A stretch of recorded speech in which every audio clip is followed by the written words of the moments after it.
Yes, hi, I'm Mutant Canuck when it comes to everything online, and I use they them pronouns. But yeah, I have always loved mixing mental health stuff and real life issues with video games or stuff that I like to play. So, my current session for the last few years has been Final Fantasy XIV, and I've loved thinking about the things within that actually talk a lot about hidden mental health lessons, especially people who have played the last few expansions, as well as how Buddhism has played into that. And yeah, it is indeed inspired by game studies in academia. You can be a nerd and a geek and still get your degrees in academia. So let's start. Definitely gotta get back onto my actual PowerPoint to do this. There. Let's see it show up. But yeah, as I like to say, here be spoilers. I'll be discussing from, in general, A Realm Reborn, all the way back in 2013, all the way to current post Dawn Trail patches. Now, enjoy this panel with that in mind, but really, dash away fast if you don't want to be spoiled. Use all your use all your gap openers. If you do not want to be spoiled. All right. So before I get too much into the later mental health lessons and how it involves Buddhism as well, I want to talk a little bit about why all these things work in Final Fantasy XIV. Ever noticed how in the MSQ, the main story quest, how your character basically, starts as an average adventurer arriving at whatever city state you start the game with? But as the story builds, so do your allies, and not just the scions, and your abilities. By the end of A Realm Reborn, the Warrior of Light is literally canonized as the Warrior of Light with the scions of the Seventh Dawn and the Eorzean Alliance. And they've been rebuilt, victorious, and you've defeated the Garlean Empire for the base game, at the very least. Now, waiting for the. Yep. The end of Heavensward brings Ishgard back to the Alliance, and they pay it forward during the liberations of Alamigo and Doma within um, within Stormblood, alongside the Steppe Zayla that come from the Zim Steppe alongside that story. It builds and it builds and it builds. Every new expansion, even stuff that comes up in Shadowbringers, even as you're technically in a new world, the lessons learned in the story build upon it. It's always been a feature of the writing team, whether Natsuo Ishikawa has been the lead or not. It's never been a bug. This is why a lot of the stuff of the story has been very effective, and it leads into the next details. Now, I sort of brought the next thing forward, which is some lessons I learned from A Realm Reborn to Stormblood, partly to share my experience, but also to share everyone else to start thinking about what the lessons you've learned from the game have been. And I'll have a section when all this is done where we can sort of discuss that, or you bring up what's your favorite lesson or what you learned. I like to say A Realm Reborn. Standing up for anything is easier when done together. Having words built on that. To move forward, one must openly acknowledge sins of the past. And grieving is healthy, but don't sink so deep down you become the enemy to innocence. So we're looking at both the lessons you've learned from allies as well as your adversaries. In Stormblood, the story grounds itself in how just taxing, like mental health, etc., injustice is to any kind. And to quote Lisa's dad, Conrad Hext, and Hamilton, where it comes from, the play, dying is easy. Living is harder, and you'll find that keeps going on. Yeah, it can get a little academic here and there. But yeah, this is why I love Final Fantasy. It's not, some people like to say you're going for the story first, like in any Final Fantasy game, but there's still tons of fun game parts that go alongside it. You get both aspects in this MMO.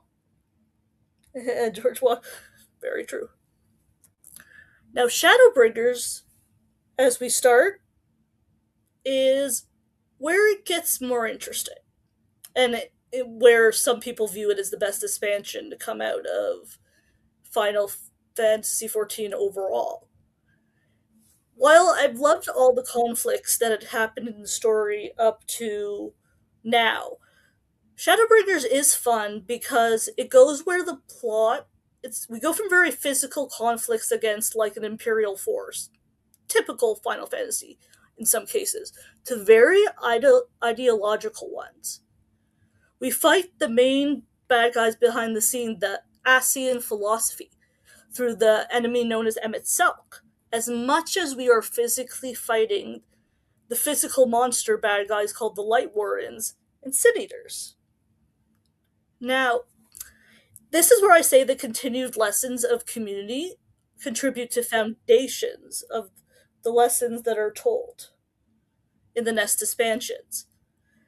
Because a lot of the stuff that I bring up starting now in some cases about Buddhism is very much the foundation is laid in this expansion. And bringing up some pictures to break up a lot of the text, you could see some of the quotes from Shadowbringers, um, especially like Final Fantasy players who have gone through the expansion will recognize characters such as Thancred and the NPC known as Magnus. But yeah, this really so, I took this from a scene that really really talks about the message of the main hero group in Final Fantasy XIV. In the It's basically their quote is for those we have lost, for those we can yet save, and it's brought up a lot, very philosophized in this game. So little sneak peeks if anybody who hasn't played but wants to learn comes into it. But now we go into looking at Buddhism through Shadowbringers, Endwalker, and Dawn Trail. That's what those abbreviations mean if you don't know, if you haven't been a player of Final Fantasy XIV. Now, when I say Buddhism with the first Dharma Seal and the first Noble Truth, there are, in general, for Dharma Seals and Noble Truths, four in all for both of them. But I'm quoting from the ones that are very tied to the writing of Final Fantasy XIV. And first, within Dharma, which is the way within Buddhism, is the first noble truth is life is full of suffering. You cannot 100% escape it, and you cannot ultimately live in complete, 100% satisfaction. And for the Dharma seals, the first is all phenomena is impertinent. I use it to sum up bad becomes good, good becomes bad. There's lots of different philosophies and stories told throughout many religions and cultures that sort of bring this up. If you've ever heard the story of the ring a king is given that says, "This too shall pass." Whether you're angry or whether you're sad, this too shall pass. That's something that relates to that. Now, for those who have gone through Endwalker, does that sound familiar to you, my little sparks? We learned the first noble truth in the first Dharma seals through the use of hope and despair in the MSQ. Now, why do you think the writers brought it into this? Remember, the main writers in Japan are people who have been brought up in Buddhism, and it shows a lot during these points. Now, a lot of other topics are talk the within the expansion is talking about themes of acknowledging hurt is part of a way of life, is the key to transitioning to hope.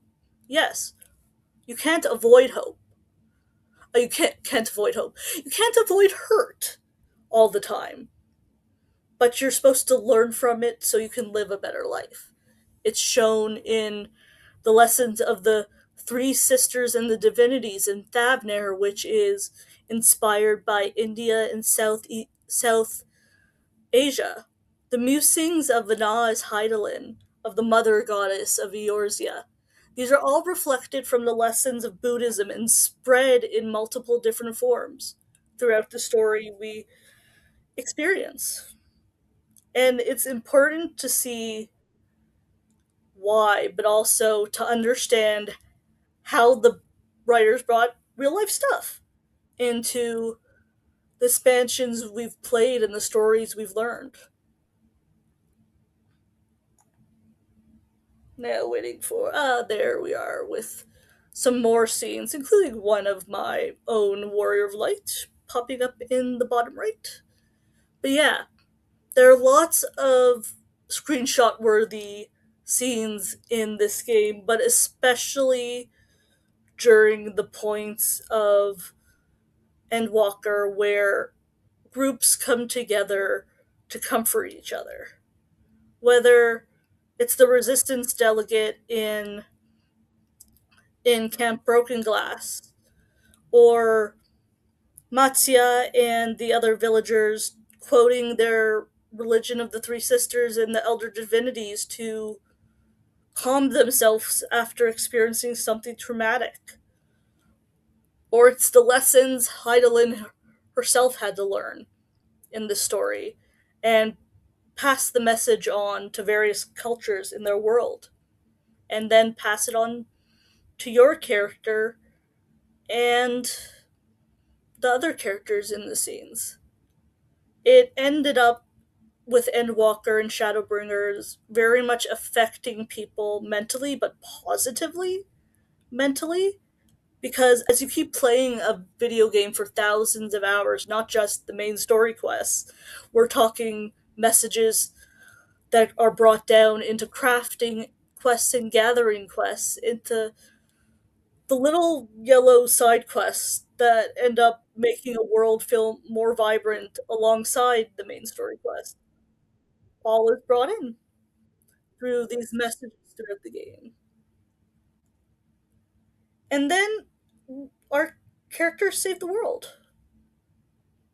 But the story doesn't end, as I like to say, because, as I like to say, now we have to clean up all the bad guys' messes that were left at the end of Endwalker.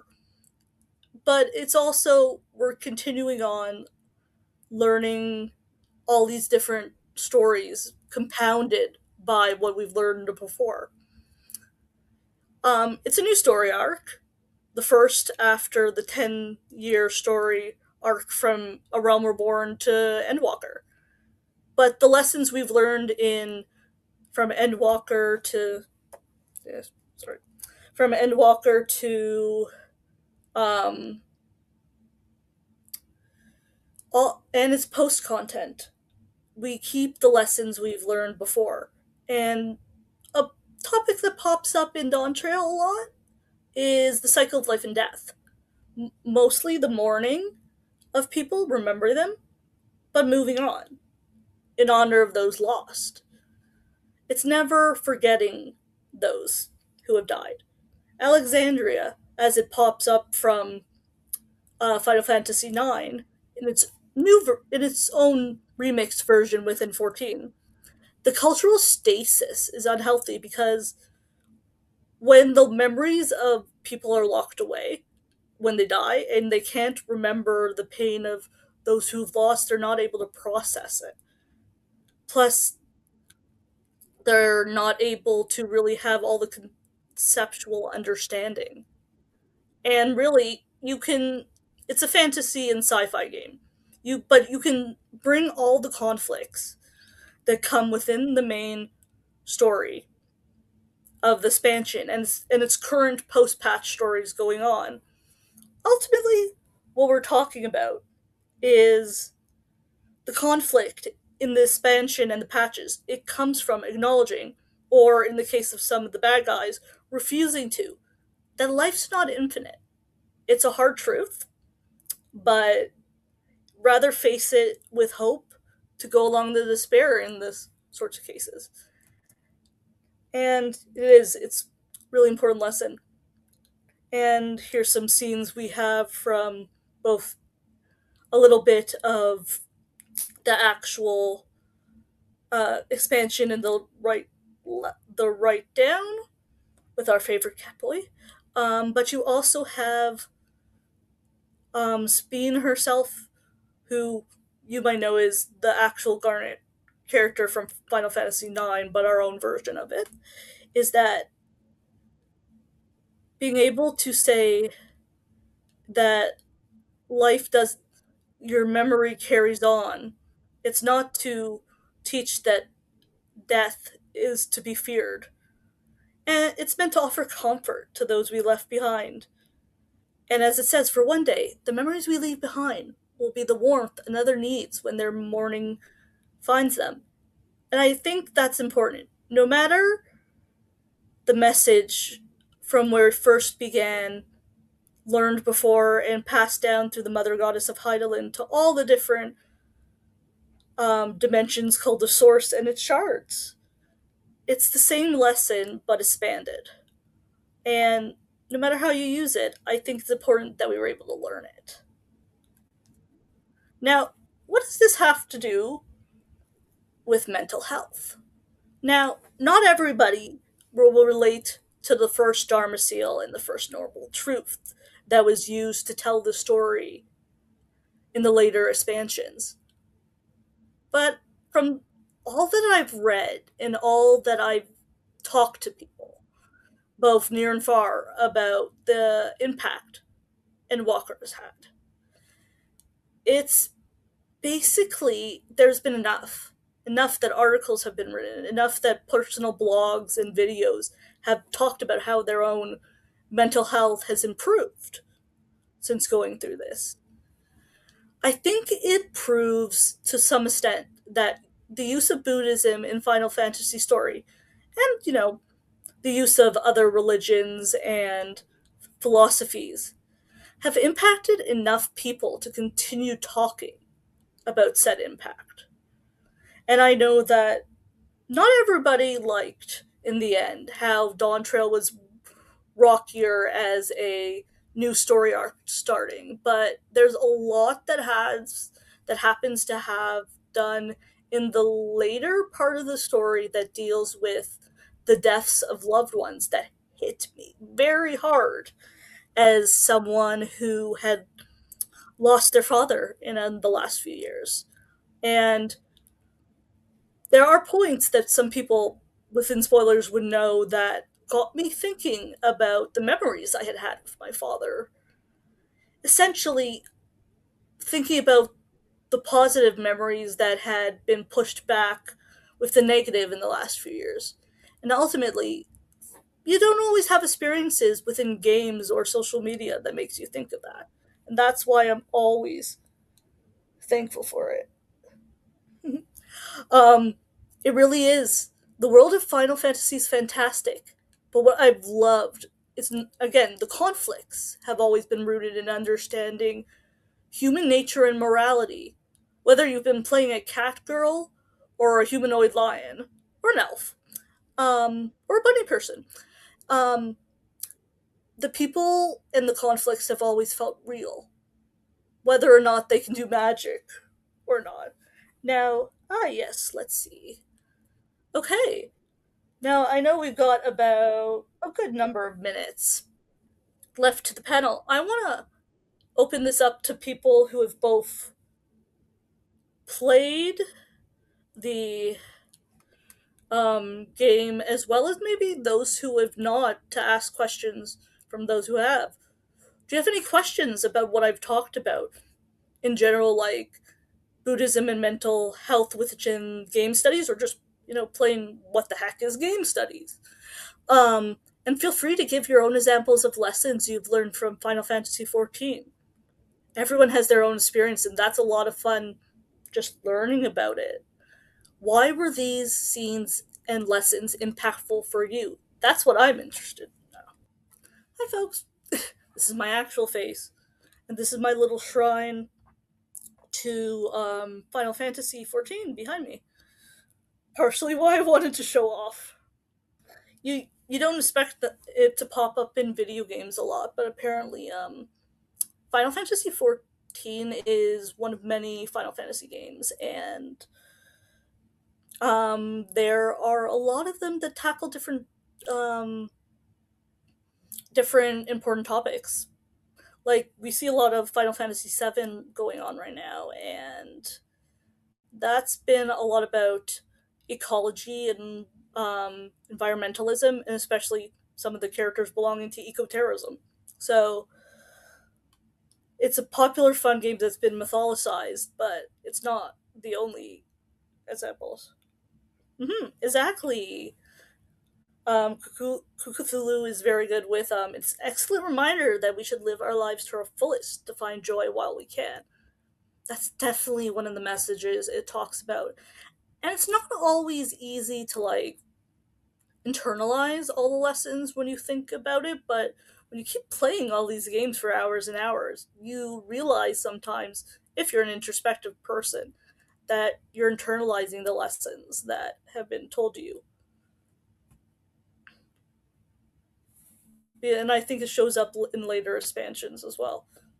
Are there people within here, because I know not everybody has been able to, who have done some Final Fantasy 14 and all the way to Dawn Trail, or in any degree overall? I'm just curious.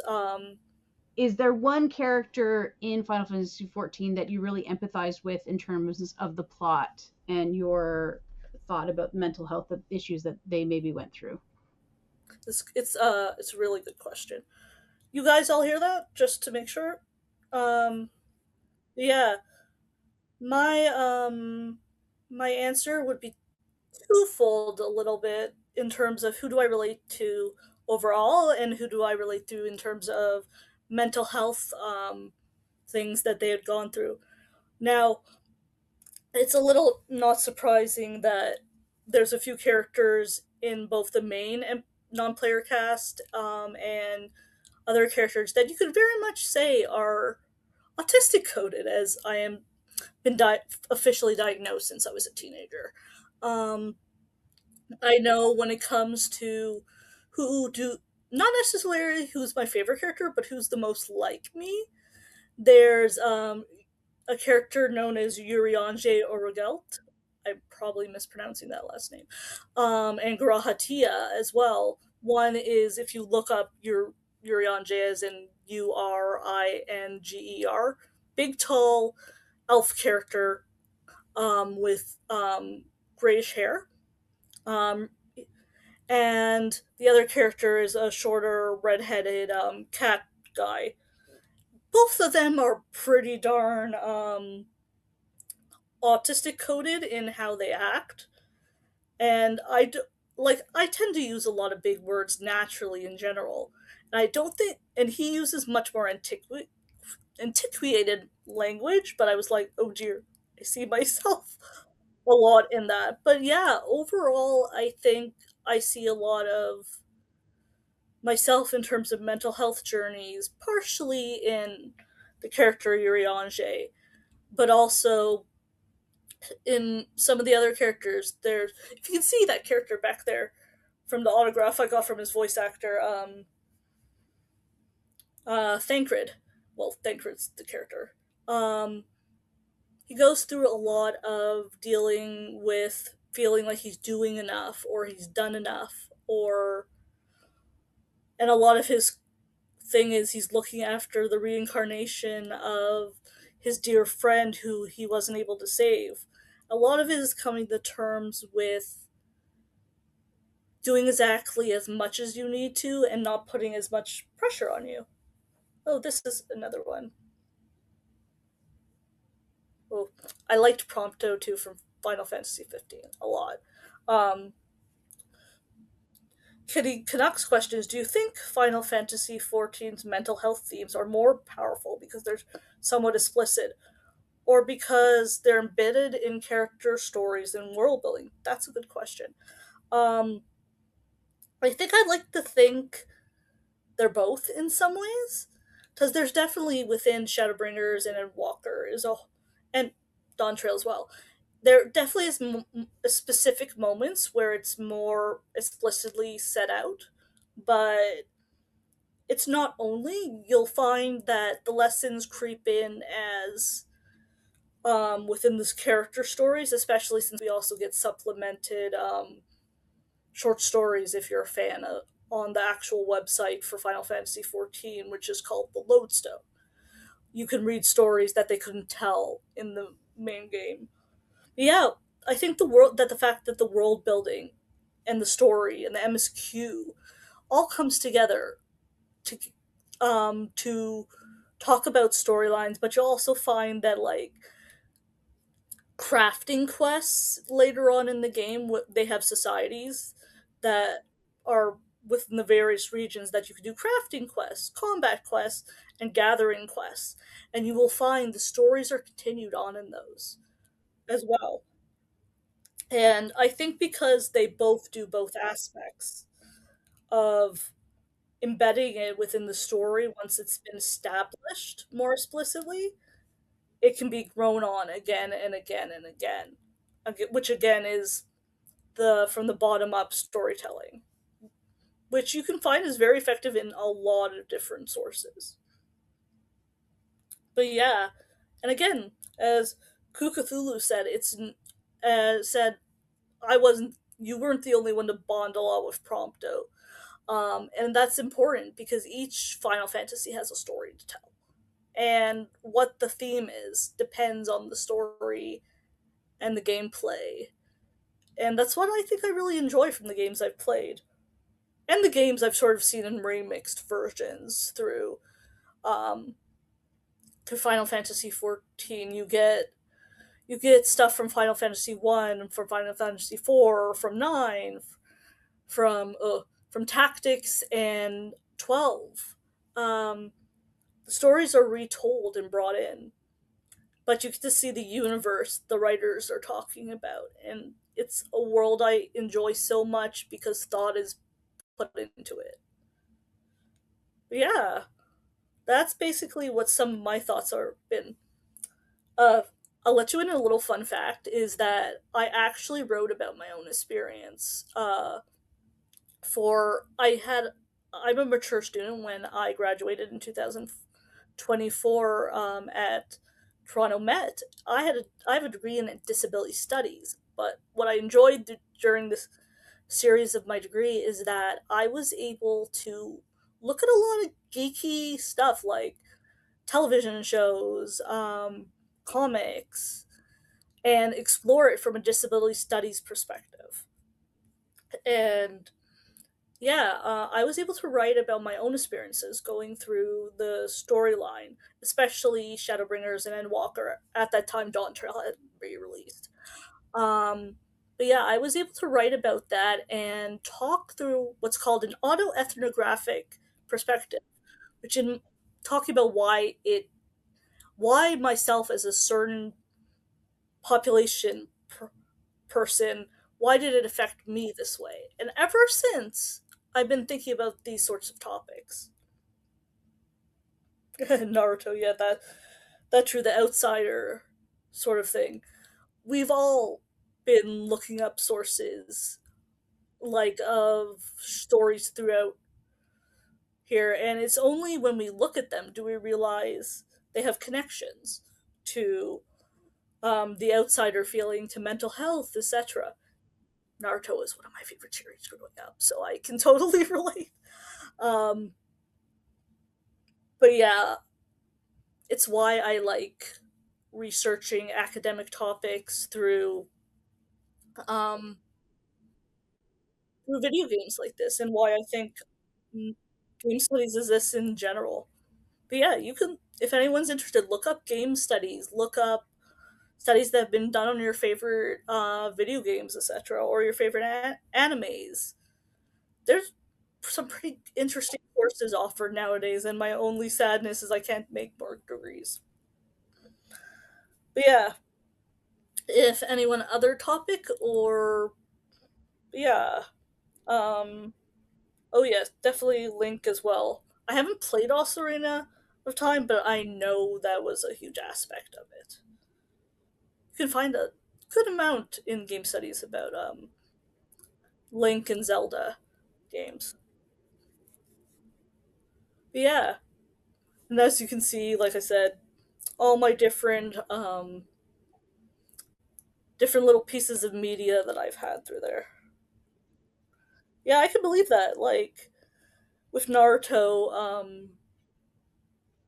it's good world building at points if you allow it to be.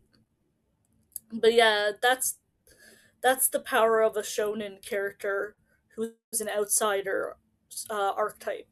They can do that. Oh yes, I do.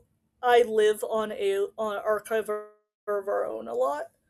Um, but yeah, I've looked up transformative works and cultures. I've just, even when I had opportunities to like potentially write something, I just didn't have the energy level or what social batteries or etc. to the special editions stuff. But yeah, I've been aware of the various sort of things. There's also works like what is it, society, not society and culture, but something in culture.